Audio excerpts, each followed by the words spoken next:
Hi, everybody, and welcome back to another amazing episode of the Unstoppable Mindset Podcast. I have an incredible guest with me today. His name is Graham Smith. Now, Graham and I actually met through a mutual friend, and little did we know that upon meeting each other, we both knew that we were coaches. We came into the conversation understanding that. We had no idea that not only did we go to the same exact I want to say schooling or program to get our certification as coaches, but we also specialized in the same area thereafter, based around performance. Now, obviously, now Graham is a coach that helps people be able to live life on their own terms, mastering their own energy and getting powerful results, and making really, really great decisions. So, but Graham also has an interesting background. There's a little bit of, like the justice system, being an attorney, lawyer, all this other stuff that he works with some people in these areas and a whole bunch of other stuff that we'll dive into, that makes him very, very, very well equipped for a specific group of individuals, which we'll get into, and you'll be able to decide if you're one of them. But he also has just this amazing fascination with, and you'll hear this too in the conversation, that he loves educating himself, and he has all these tidbits that he's taken from all these inspiration sources, and he uses them as a part of his coaching as well. So I'm sure you'll hear some of those things. But Graham, man, I'm so excited to have you on here to have a conversation. It's wonderful to be here, man. I love chatting to you. I always learn so much. And yeah, time just seems to collapse when we're together, which, is pretty awesome. What I've learned is that those are the places you want to hang around for as long as possible. 100%. And I completely forgot to even mention, I'm sure everybody who's listening, if you were just stunned by the amazing accent, Graham lives in the UK. So he is, he's a coach from overseas, although that might be changing sometime soon. And obviously that would be amazing to get him over here in the US. But until then, the UK has an amazing coach there. So Graham, I'm always super curious because everybody has a different journey. What made you decide to even get into coaching, and like, what did you learn along the way? Yeah, I suppose my path into employment was pretty much straight from what we call college, but you would probably call high school. I didn't go to university, again, what you would call college. I was kind of at 18, ready to get straight into the workplace. And that's quite a common thing in the area that I grew up in. This is the early 2000s, so there were office jobs about. It was a booming economy. And, I took a job in what we call a barrister's chambers, which would be known on your side of the pond as like a barrister's are kind of like trial advocates or attorneys. Our legal system's structured slightly differently, but these barristers, as we call them, or trial advocates, operate in a system where they are specialists focusing on the law, and they hire professionals to manage every aspect of their professional life. Very similar to how legal systems on the coasts operate, California and New York. And the way the system works our end is, you hire junior professionals, and if you're lucky, and as you could back in those days, get a job straight out of school and just kind of work your way up. And, that was very much how it was where I grew up. It was about getting a job and, just hustling and grinding, like working my way up the system, learning new skills, getting introductions to the right people, embedding myself in that system. And I pretty much did that for 20 years, close to 20 years. And, it was a crazy journey. I learned so much. I met some fantastic people. And, but when I look back and I think about, I've been on the last 5 years on a journey of self-discovery and understanding like who I am as an individual.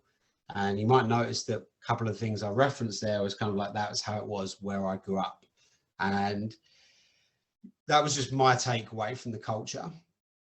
And what was interesting about that was not really necessarily aligned with who I am as an individual. So whilst I became very effective at developing a life and a lifestyle which honored the values of the culture that I grew up in, nice job, nice car, nice apartment, friends, family, girlfriend at the time who's like in the industry. And, like I kind of like built this infrastructure around following this dream that the culture that I lived in had taught me that if you reach that, then you'll be happy. If you find your way here, salvation will be forthcoming. And, I reached a point in my life where I realized that salvation was not forthcoming by following someone else's path. And I remember the specific moment where I was it was a group coaching session with some industry leaders. And, I was the least experienced person in the room, which is a place I love to be. And, the coach went around the room and asked the various senior leaders what they would do if they had their time again. And these are people like 10 years more experienced than me, maybe where I was looking to be in like 5 years' time. And every single one of them said things like, oh, I'd have been a PE teacher. I would have done this. I would have done that. And I kind of I had this strange switch go off in my head where I was like, oh, right, I get it. Like, this is a job. We've all done the same thing. We've all followed someone else's path. And that was really kind of a light switch went off in my head, which, it was a period of the dark night of the soul, to be honest, where I kind of like looked around me and I realized that every aspect of my life was, sort of scaffolding or an infrastructure set up for me to be successful in this one particular way. But I began to question how aligned that actually was with what I wanted for my life and where I saw myself going. And so that was kind of like the beginning of the tearing down of a lot of structures that I built for myself. And it was a really tough time. This was 5 years ago. And I remember distinctly after a little while sitting down and feeling like I was ready to like walk away from everything that I had in my life. I was never like, depressed or suicidal or anything like that, but just this overwhelming sense of dissatisfaction and hopelessness, frankly. And, just to finally get to your point and answer the question, how do I find my way to coaching? It was a case of, like figuring out what I wanted my purpose to be, what I wanted my mission to be, what are my values. Let's get those out in the open. How do I want to serve the world? Who am I behind the layers of culture that have been sort of plastered over me as my life has gone on? And how do I sort of get access to that? And I remember thinking at one stage in my life, like, if when I was born, I was kind of removed from my family environment, I'd been like taken to some remote place in the middle of nowhere in China, and I'd lived my life kind of growing up in that environment. Obviously, I would be different. I would have grown up in a different culture and I'd be a different person completely. But there's an essence. There would be an essence to me that is kind of the same. Like, what is that essence? Like, how do I get to that? And I suppose the first step for me in terms of figuring that out was really deep self-discovery, which for me involved a lot of meditation, a lot of breath work, a lot of affirmations and prayer and well-being stuff, and like really, really going deep. Because one of the things I learned from listening to people that are far wiser than me when it comes to finding purpose and passion and living a life of meaning defined by your own terms is that it's something that emerges. It's not something that you can seek out. It emerges from stillness and in some cases silence, and in every case self-discovery and sort of going within. So that was the first step.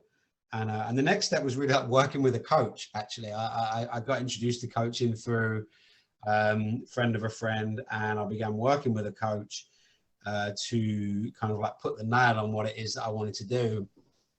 And I found myself showing up for these coaching sessions, and I was just so curious about what was going on the other side. And we kept getting into in coaching sessions like, oh yeah, what was this thing that you did? I was so interested in the tools that were at play.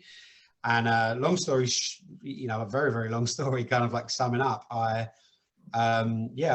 decided that I was going to give that coaching a go. I trained to become a coach initially with the intention of becoming more proficient at my job, which was largely business development, client relationship management, and developing a team, sort of which coaching is great for. Yeah, exactly. And you know, like I'm sad I never really got the time to kind of implement that in my job, because I think it would have been you know, something that really would have been helpful. But for me, it was during the training and getting the opportunity to work with people where everything is on the table. Yeah. You know, not just work, not just working with my colleagues to figure out how they can sell more, how they can sell better. There's a transparency to it. Yeah, totally. Transparency is absolutely the word. And, you know, even in training, you know, I'm working with people and using these tools.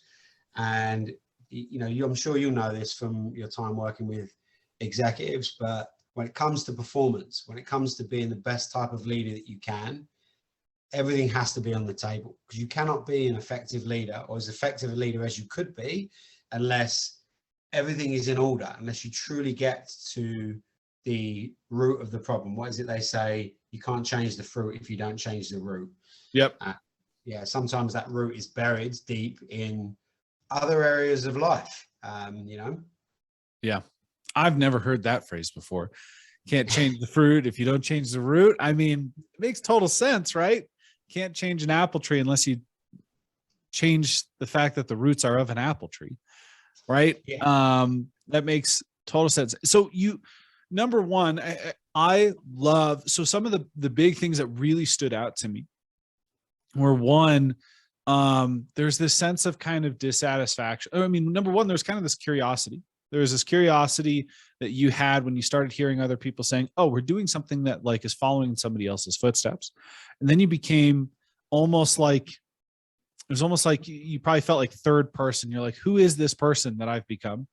Mm-hmm. And you almost have to like detach yourself. And you're like, I could care less about all these things. And I want to find things that I care about. And I want to live within the things I care about. And so you change your values. And then, or you broke down kind of what you knew, which I want to get into. Because I think this is a really unique opportunity that I don't get very often on this podcast, you being overseas, to talk a little bit about like the cultural influence that can take over someone's life, right? You said, you know, you hit like 18 years old and it's pretty normal culturally for people to then go out into, you know, industry and start working and doing these other things. And you're told, hey, if you do the XYZ, like, you know, salvation's on the other side. And, you know, here, obviously in the US, it's fairly similar. Like, hey, if you, like you're shown all of these people who are successful and it says, well, just go do this and you'll be successful. And at the end of the day, you are where you are now because you've taken your own unique path and you've kind of uncovered that internal essence that is you, and you're letting that flourish and you're letting that come out to play way more often, and you're helping using that to help other people uncover kind of what their essence is and how they may implement that into their life. So I'm curious, when it comes to either people you've worked with or obviously, you know, within yourself, like you did some work, like the work that you did for yourself, which was, you know, undoing some cultural norms that have been in play, some beliefs, some values, some other stuff that were kind of there, and restructured some of those things to be way more valuable to you. How often do you see that same type of work needing to be done, whether you're working with somebody or you're just having conversation with people who are doing the work? Great question. And I suppose there's always a degree of that required with certainly everyone that I work with, but most people, and me still now, even I think that I just presented a very extreme example in terms of what happened to me. And I certainly don't necessarily encourage, or I remind people that it's not necessarily, if you want to live the life of your dreams, you don't necessarily have to leave everything behind. Mm-hmm. But, you know, I think it's helpful that I've been on that journey where I was like at the extreme end of what needed to change, as it were. But yeah, I think there's always a degree of having to shed something. And in terms of answering your question about the culture, the thing that was coming up for me was that it was never explicit. It was never explicitly, these are the things you must do. It was never like taught at home. It was never taught in school. It was more about kind of just the general environment that like we're aspirational. Yeah, kind of what you see and what you learn is what you're saying. Yeah, definitely. And that was just my take on it. I Yeah. mean, look, there's loads of people that grew up in my culture that live different lives, but those were my sort of takeaways, which I'm sure were Yeah. influenced by me as an individual as well, in terms of what I noticed. But there's always, I think, in terms of like finding the authentic path or living your purpose, having a mission, whatever you want to call it, there's a million different ways to put it. It's almost like fill in the blank, but it's necessary in my experience to let go of something. And that letting go, there's always pain involved in that. Like for me, just like quitting my job, I think a lot of people feel like when you find your purpose, find your passion, it's all going to be like easy plain sailing. Yes, I've found, and I see in many of the clients that I work with, that when you start to become aligned with your values and live in a more purpose-filled life, you're certainly capable of doing things that you previously thought you were incapable of. You're able to step outside your comfort zone more easily Yep. and comfortable being there, because it's like something else is driving me, it's that sense that, wow, you start to see that you're not limited by the thoughts that you had before, because this is different. Like now I'm on this path, I'm capable of doing different things, which my previous self, when I was encased in the wrong environment, would Yeah. have prevented me from doing. I just wouldn't have cared enough to like step outside my comfort zone. I wouldn't have cared enough to step, like, whenever I'm a guest on a podcast or I host a podcast, I'm terrified. Like, it's not easy, but like I do it because I'm passionate about it. And I Yeah. think that my desire to share what I have to say and to share what the important guests have to say, you were one of those guests a couple of weeks ago, that's more important. And to me, it's like, okay, yeah, I'm going to be nervous, I'm going to feel this, that, the other, but there's something bigger at play here. Like I Yeah. don't want to say too grandiose about it, but what that means in practice is that I wouldn't have been able to do a podcast on anything related to my old job. I just would have been like, no, I'm not doing that. Yep. Not that I care, not that I'm not interested, but I wouldn't have found the internal resources, emotionally, mentally, spiritually, physically, to actually get off my backside and do it. But Yep. so that's what I mean, I suppose, when I say that I find we're more capable of doing things when we Yeah. And one of the things that you mentioned when you're like, you had to change a lot of who you were to become the person that you are, reminds me a lot of the hero's journey, where the hero faces challenges and all these other things, and eventually the hero dies, right? Like, or the essence of the hero that was dies, and then they have this almost like resurrection, where they come back and they're almost like born anew with this new set of intentions and passions, and there's almost all those filters and beliefs and all these other things have kind of died and don't come back. There's almost this opportunity where the hero now has the chance to be able to solidify new beliefs, new values, new passions, new motivations. And you see this happen in movies all the time. I mean, one of my favorite childhood movies that introduced me to lifting weights was Hercules. And I mean, the hero legitimately like goes through this period where all his power, all his everything is all taken away, and like everything is fully exposed. Everything, he's more exposed than he's ever been in his entire life, and there's kind of this acceptance he has. But with all that, he's like, I've accepted the decisions I've made, and with that, he still tries to do the right thing, and even when he gets his strength back and all this other stuff, he looks death in the face and is like, I am going to, like, because you have to prove yourself to be a hero in order to return to like being a god. And obviously, and I'm referencing an animated movie here, so everybody take it with a grain of salt. Don't go into the history books and look it up. But the character goes into basically this, this pit that's like essentially where people go and they die, and where all these souls go. And while he's in there, he essentially almost dies himself, and comes out and is basically returned back to the status of a god. He was willing to die for what he stood for, right? And so there's kind of this, like, there's this in the journey of the hero, like what you were, the ego, the, you know, like there's this killing of the self that occurs in order for you to become the greater version of yourself. You have to be willing to let that stuff go. And Jordan Peterson even said, you have to sometimes, if you want to become somebody great, sometimes you have to burn away a certain percentage of yourself. And he's like, let's say that's 90-95%. Like, it's painful. And you mentioned this, like, it's painful to kill off, burn off, what do you always say? It's a very visceral like thing. Like, you're taking these things that have made you you, and you're discarding them. And in order to discard them, you can't just say, oh, I don't do that anymore. You have to kill the root of where that came from, right? And that's a painful process, because at some point it served you. At some point it helped you. So you're literally saying to something that at one point served you, like, not only do I not need you anymore, but I don't ever want to see you again, right? And that's a painful process. It's like in every single one of these parts of yourselves, you have an intimate relationship with. You know, forget the reality of if you have like a girlfriend or a boyfriend or something, or a significant other right now.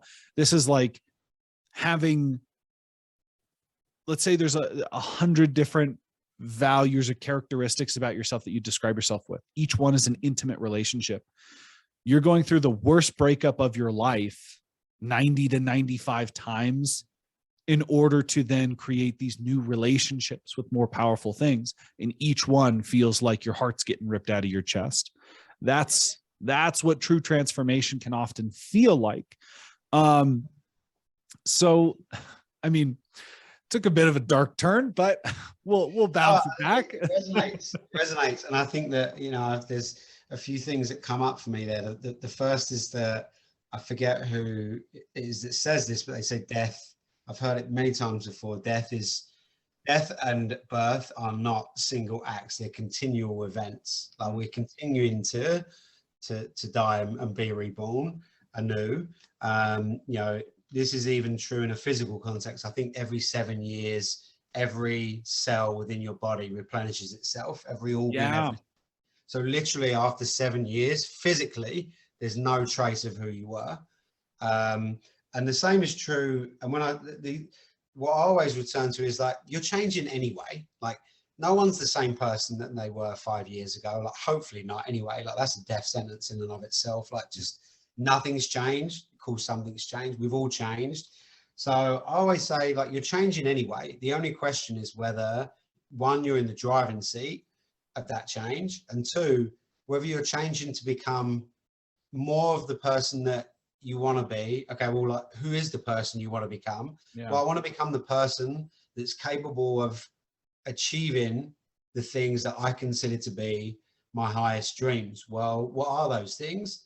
You better get clear on what those things are then. Like, if you want to, because you're going to have to, if you have dreams that require you to become someone new, you have to be very clear on what they are, so that you can start to make change in that direction as an individual. You know, it's Jim Rohn's quote springs to mind as well. He says, your level of success, and I suppose in this context, success is like how you define it. Yeah. Your level of success will never be exceeded by your level of self-development, because success is something that you attract by the person that you're becoming. Yeah. You know, that's the area of focus, is like, who am I becoming, and why, and what am I trying to get to? Yeah. What is one of the main, so, because you brought up, and I think this would be a great topic to dive in, especially with you. So you talked about, obviously, change is inevitable. It's whether you're in the driver's seat of that change or not. So what is a common way that you find, or a common situation that you are either hear or know of, that a lot of people find themselves in that passenger seat of change? Like, what's a common thing that just plants them firmly in the passenger seat that they may not even be aware of?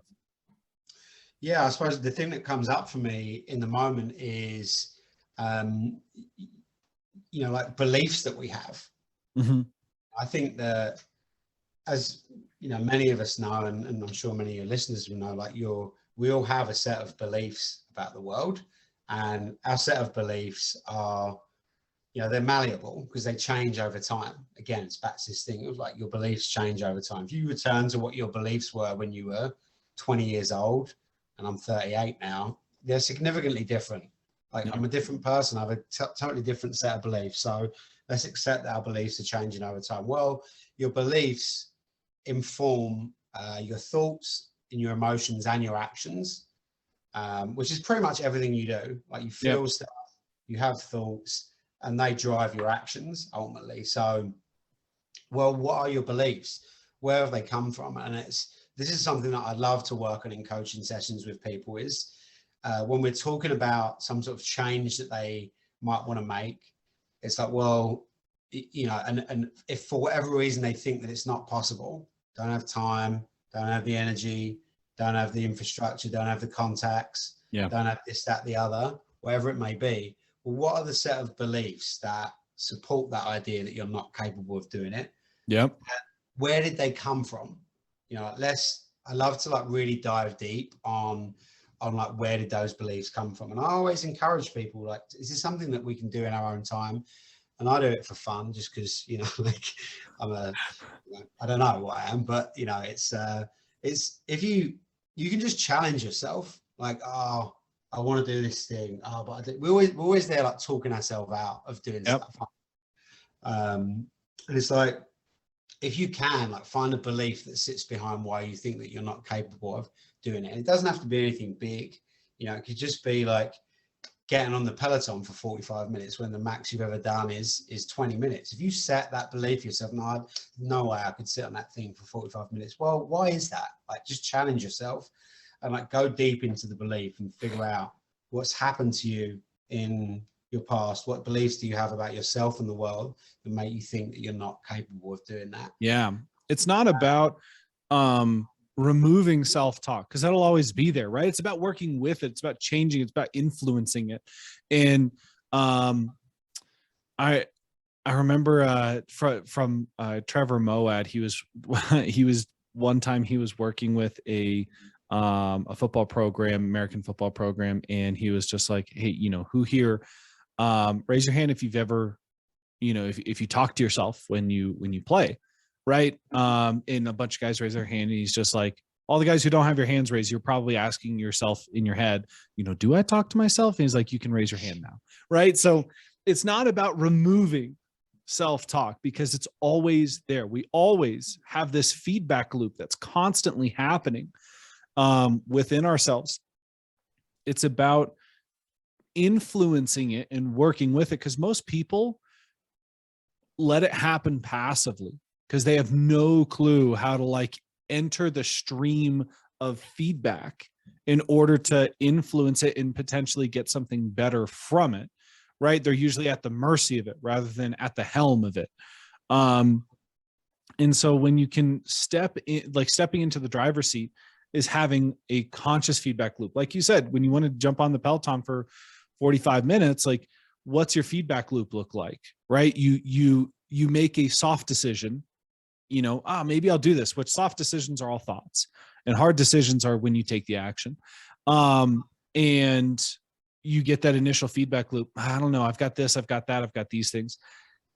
If you can then disrupt that pattern, and that puts you at the helm, and instead of immediately receiving that, ultimately getting to the point where it says, oh yeah, no, I'm going to feel amazing after 45 minutes. That'll be, I have yet to experience, like, I wonder how my body will start to change, or if I'll get more used to it, or if I'll kind of hit this, I'll hit that zone at like 30 minutes, right? If you've only done it for 25, now all of a sudden there's this sense of wonder that comes in. And when you can do that, you suddenly put yourself in the driver's seat. Like, that's what conscious decision-making actually looks like. And that's what, being in a much more positive mindset actually looks like, is there's all of a sudden these opportunities start popping up. Oh yeah, well, maybe this and maybe that and maybe these things, because that drives you to do more stuff than not. Now, some of the people you work with are like, lawyers and attorneys and other stuff like that, which they have to work in a super black and white fashion. And sometimes you have to be really stern. Sometimes you can't, and this is me taking references from movies, right? They can be hard asses, right? And sometimes they have to be. Like, talk to me about the energy that is ideal for someone in a highly competitive environment. And we're going to use maybe lawyers or attorneys as an example here because you have experience with it.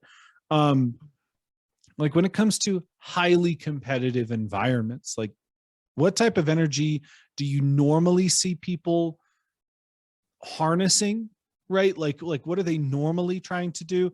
And then what actually serves them, and what's the shift there that normally has to occur so that people who are in a highly competitive environment can maybe try and litmus test themselves to see if they might be in the same type of category.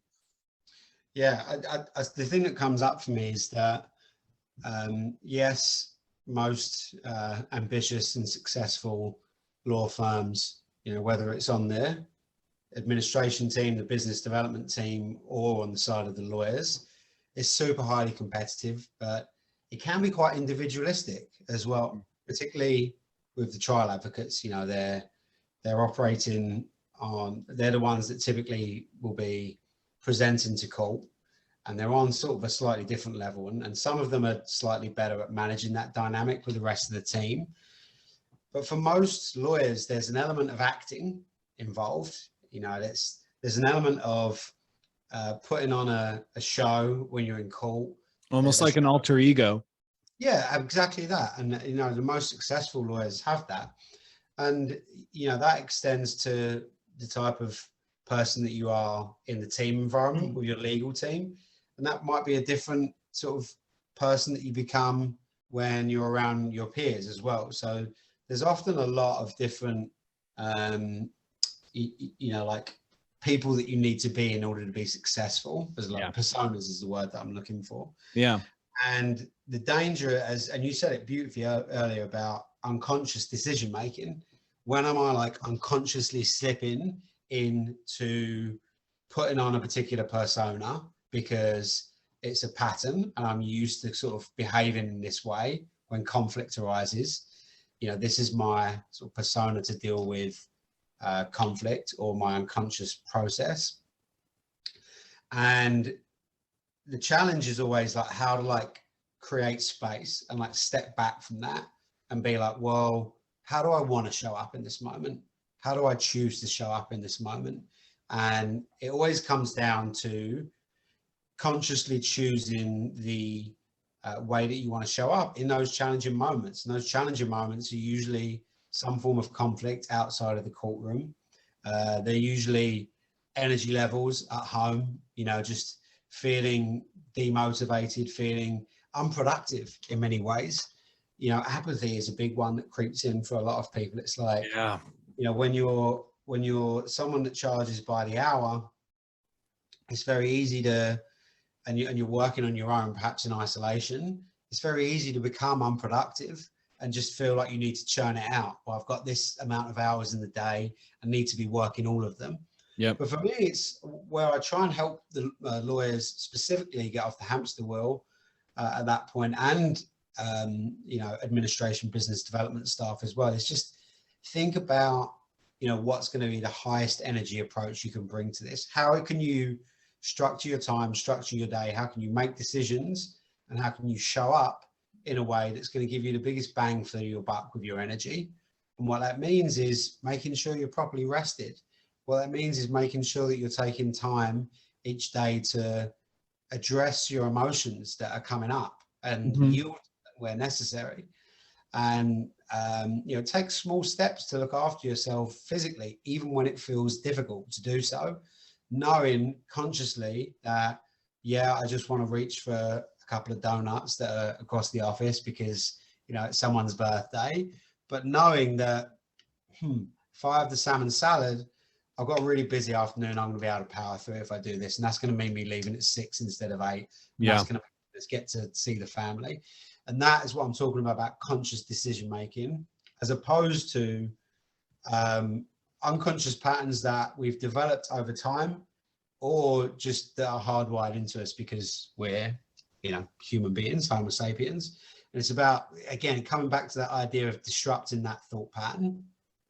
And that's, yeah, does that answer the question? 100%. I mean, the persona thing makes a ton of sense. And I think that's actually a really good skill for a lot of people to actually start diving into in your own time, right? Like there's, and I forget exactly, I'm going to look it up, but the concept of the alter ego,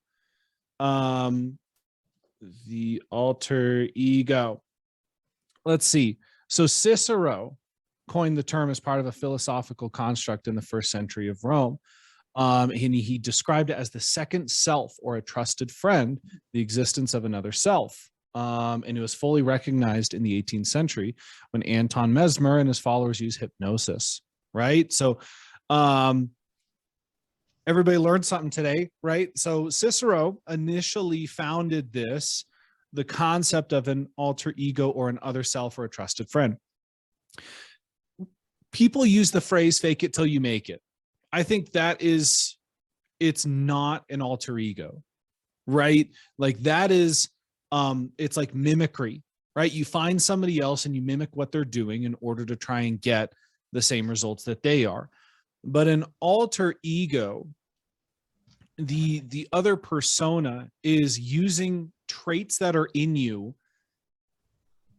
that are already there, that you've already developed, and it's learning how to call forth specific traits in order to finely tune yourself to get results that you're looking for in a specific situation. Like it's like if you've ever been on a sports team, before you step out on the field, there are people who kind of, they hype themselves up, they do all this other stuff. It calls forth certain traits of themselves, and leave certain ones on the metaphorical bench in order for them to perform their best out on, the pitch or the field or whatever. So the same thing goes for your work or your family life or your relationships or any of these other things. You're not going to show up. I mean, a good attorney is going to show up being assertive, and in some cases when they have to be aggressive, when in other cases when they have to be very empathetic in the courtroom, but they're not going to do the exact same thing in their relationships, right? They're gonna be somebody hopefully completely different, because if you are an attorney in your relationship, you may not have a relationship for very long. So this whole concept around a persona, understanding these things and understanding how you start to manipulate those things, is actually a great exercise, simply because, number one, it's very stimulating for people to think, oh, I've got like these versions of myself that are finely tuned to do really well in certain areas, and it's my job to discover them. And so one, there's this wonder in all of it. There's a sense of discovery. There's almost this call to self-adventure. And as you figure those things out, you actually learn to master and control your own thoughts, emotions, actions based off of situational awareness and the ability to make conscious decisions and have awareness and have a sense of fearlessness, because you feel like you have all the tools that you need at your fingertips. And then as you get better and better at that, you can level those things up. You can say, oh, this persona is very much like this, and this persona is very much like that. Like I have a coaching persona, right? And it's a little bit more intense, aggressive, assertive. And it's because it helps push action, right? And also pushes this sense of, me having been an athlete. It's very much kind of this athletic approach of being highly coachable and being highly self-disapproving when it comes to distractions trying to come in, right? Being able to put up the wall and say, not here, right? So that's kind of part of my persona when it comes to coaching, which is obviously much different than, me being a father. So I think, you hit on something really interesting there, and I'd love to get your thoughts on how people can explore kind of these personas. But I think persona work is one that can be done individually if you want. There are great books out there. Todd Herman, The Alter Ego Effect, amazing book. He's a very accessible person too. I've had plenty of messages with him as an author, back and forth, and have chatted a little bit in a couple different forums. Super great guy. And he loves superheroes and all these other things. And he just took this fascination with them, and like took it to the nth degree. And so I think it's something that people can go and do to get a lot of self-mastery out of. But I want to hear from your side, because you had brought it up initially, when it comes to like persona work and putting yourself back in the driver's seat.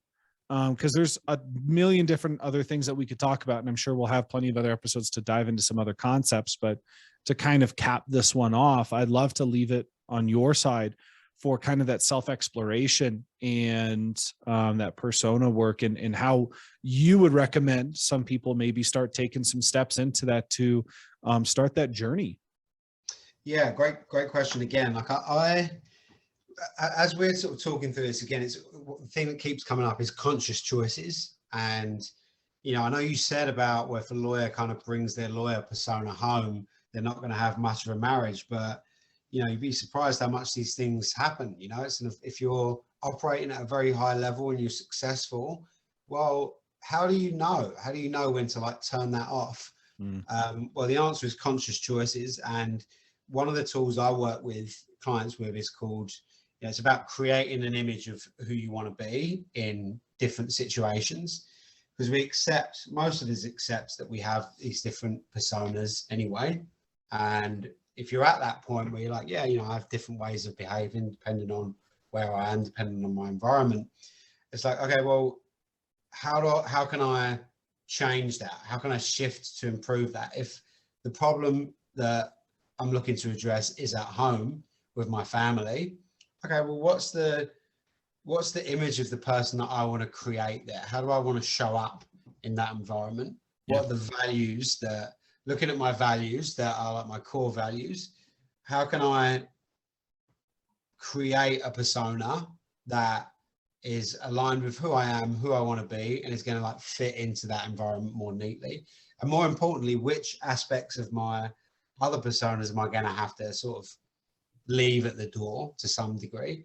And again, this comes back to conscious choices and having a framework, which is what I give to clients at the very outset of working with them, is to kind of be able to like put your finger on a chart and say, okay, like this is where I'm operating right now. This is the level of energy that I'm bringing, whether it's the level of anger, the level of acceptance, the level of service, the level of, you know, the win-win, the level of connection, whatever level it is, giving someone a framework to say, right, this is where I'm at, this is where I'm feeling, this is the ideal image of the person that I want to be, and how do I kind of become more consistent with that?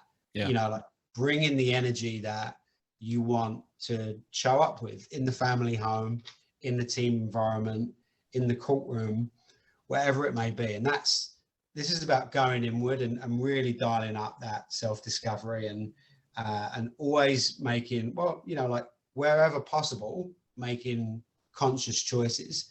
And again, like we've returned to conscious choice. And I think for a lot of people, I just want to expand on that a little bit, because you mentioned about the scene where the ex-coach, I think it was, says, you know, do you have a voice in your head? And everyone does. You know, it's like, well, what does it mean then? If we've always got a voice, aren't we always making conscious choices? And I always like to like go to extremes sometimes of that and say, we've all like had one too many drinks one time and made an unconscious choice and been like, whoa, like that was a bad decision. Why did I, like, that's the highest level of unconscious choices. And, you know, like a conscious choice is when you're like, right, okay, this is a really important decision to make. I need to like think about all of the different factors here. Truth is, we don't always have the time to like do an analysis of what the there's a spectrum depending on the scenario that's at hand and how much energy it's requiring from us. If it's low energy, you may walk into was it like a grocery store, like you need to pick up some toothpaste, and you may make a completely unconscious decision because your threshold for making the decision, the energy that's requiring, is super low. you may your brain subconsciously is like, just look for this, right? And you immediately see that and you grab it and you don't think much of it because the decision was almost made before you even got there. Yeah. Right. So you're not influencing how you're making the decision. The decision is made before you've taken the action, based off of a belief or a conditioning, which that in itself makes it an unconscious or subconscious decision. Mm-hmm. Which that, and, you can take that in the other direction. And, I know a lot of people suffer from paralysis by analysis, particularly. Yeah. I think lawyers are extremely detail oriented people. In fact, the industry looks for people that are, it's a bit of a paradox. The industry always looks for people that are really good on the detail. And then they say to them, right, do this job as quickly as possible so that we can make as much money as possible. Hold up. You're looking for perfectionists and then asking them to do stuff quickly to make as much money as possible, which is kind of like a bit strange. But talking back to paralysis by analysis, you could spend far too long analyzing that decision around toothpaste, and that would be super ineffective. So it's about conscious choice about how you want to show up, what is the right level of detail you want to bring to that, and ultimately, what result do you want?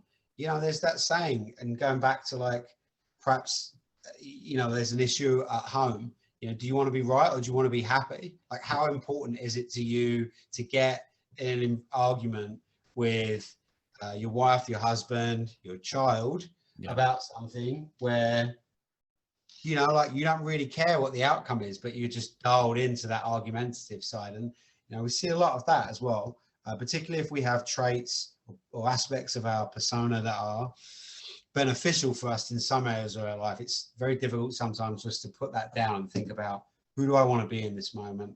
How do I want to show up? And what do I want the result of this evening to be? And a big aspect of that, which perhaps we'll go into another time, is reflecting, reflecting back. How did I do? How did I do today? This is one of the last things I do every night when I put my head on the pillow, very non-judgmentally, very peacefully. How did I do today? Yeah. I set goals for myself this morning. I recited my values and how I want to show up in the world. I visualized how it was going to play out, how I was going to show up, and how did I do today? And, it's never 10 out of 10. But with that reflection, you can make sure it's never a 3 out of 10. Yeah.